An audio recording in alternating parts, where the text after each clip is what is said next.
So good day mga Lodi, no? So andito ulit tayo sa ating munting manukan, ano? So for today's content mga Lodi, papakita ko sa inyo yung setup ko kapag ako ay nagpapailaw. Actually mga Lodi, katatapos ko lang mga Lodi makumpleto yung mga gamit. So ipapakita ko sa inyo kung paano natin i-setup. So tara mga Lodi.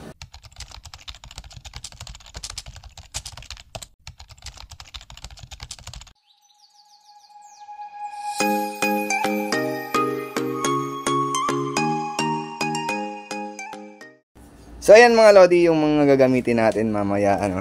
So, yung iba kararating lang ngayon, yung iba medyo matagal ko nang nabili yan. So meron tayo dito mga Lodi na ano, speaker. Ito yun mga Lodi. Ito ata parang nasa 200 plus lang din to. Nabili ko online. Tapos itong tatlo naman na ito mga Lodi, itong tatlong fan blade LED bulb. Kararating lang to, 45 tong tatlo mga Lodi. Itong itsura niya mga Lodi. Ganyan. So meron din tayo mga Lodi na ano no, extension na merong switch. Tatlo yan mga Lodi. So nasa 250 mga Lodi yung bili ko din yan.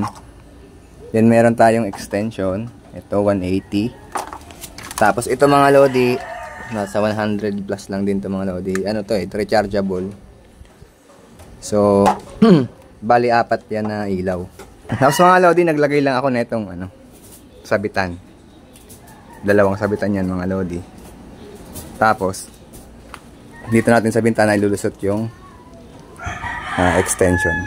Mamayang gabi mga Lodi, tingnan natin yung kung maliwanag at kaya ng ilaw natin. So ayan na mga Lodi, no. Naka-set up na yung ating pailaw.